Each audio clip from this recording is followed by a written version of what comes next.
10 লাখ টাকা চাঁদা না দেওয়ার অভিযোগে লক্ষ্মীপুরে বিএনপি কর্মী প্রবাসী সাইজউদ্দিন দেওয়ানকে কুপিয়ে হত্যার অভিযোগ উঠেছে। পরিবারের দাবি কোনো আধিপত্য বিস্তার নয়। 10 লাখ টাকা চাঁদা না দেওয়ায় অভিযুক্তরা প্রথমে সাইজউদ্দিনকে গুলি করে ও পরে কুপিয়ে হত্যা করেছে।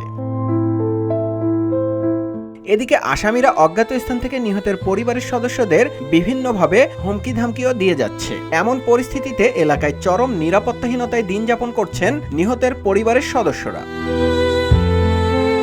নিহত সাইজউদ্দিন দেওয়ানের মৃত্যুতে অসহায় হয়ে পড়েছে স্ত্রী নার্গিস আক্তার ও তার 2 ছেলে। কি করবেন, কোথায় যাবেন, যেন কোনো দিক খুঁজে পাচ্ছেন না।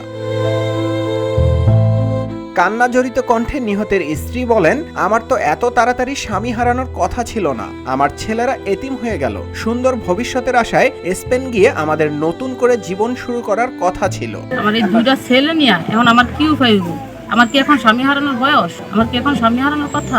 আমার সুখের সংসার তছনছ করে দিছে সন্ত্রাসীরা। আমার স্বামীর কাছ থেকে তোরা চাঁদা চাইছো, আমার স্বামী তোদের চাঁদা দেয় নাই। এই জন্য কি তোরা আমার স্বামীর খুন করে লাবি ডাইরেক্ট? নিহতের বড় ছেলে লিখন হোসেন বলেন, অজ্ঞাত স্থান থেকে আসামিরা বিভিন্নভাবে আমাদের পরিবারের সদস্যদের হুমকি দিয়ে যাচ্ছে। দ্রুত আসামিদের গ্রেপ্তার করা না হলে তারা আবারও কোনো ঘটনা ঘটাতে পারে বলেও আশঙ্কা প্রকাশ করেন তিনি।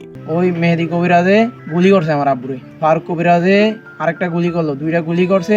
এবার দুগাল্লা গাজীর ছেলে ফারুক গাজী, ওরা এলোপাতারি কোবাইছে। পরে আমার স্বাস্থ্য ভাইরা খবর পায় একটা গাড়ি নিয়ে গেছে, গাড়িতে উড়ে নিয়ে যাইতে হয়েছে লক্ষ্মীপুরে। আরিফে 1 ঘন্টা আটকে রাখছে। 1 ঘন্টায় আমার ভাই মৃত্যুবরণ করছে, রক্তক্ষরণ হয়েছে অনেক। এদিকে নিহতের ভাই হানিফ দেওয়ান বাদী হয়ে স্থানীয় বিএনপি নেতা ফারুক কবিরাজ ও তার ভাই মেহেদি কবিরাজ সহ 26 জনের নাম উল্লেখ করে মামলা দায়ের করেন। এ সময় আসামিদের দ্রুত গ্রেপ্তারেরও দাবি জানিয়েছে পরিবারটি। আমার বাইরে রিস্কা তোরে টান্না নামে তোরে গুলি করলি, আমার বাইরে কোয়ালি হত্যা করলি, ডাক্তার কাছে নিতে লইছে, ও নিতে দেন আটকে রাখছে। আমরা এর সূক্ষ্ম বিচার চাই, হে গো ফাঁসি চাই, হে গো ফাঁসি চাই। হে ফাঁসি না ধরব তো আমি কোনটা শাস্তি পাইব না। আইনগতভাবে যে শাস্তি হওয়ার কথা, আমি এই শাস্তি চাই আমার ভাইয়ের। আমার বাইরে যারা বিনা দোষে হত্যা করছে, আমিও তাদের হত্যা চাই।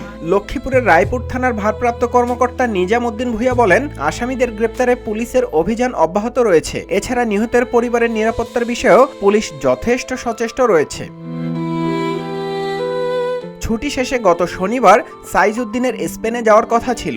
স্পেন থেকে ভিসা পেলে স্ত্রী সন্তানকেও এবছর সেখানে নিয়ে যাওয়ার পরিকল্পনা ছিল সাইজউদ্দিনের, কিন্তু 7 এপ্রিল নির্মমভাবে তাকে হত্যা করা হয়।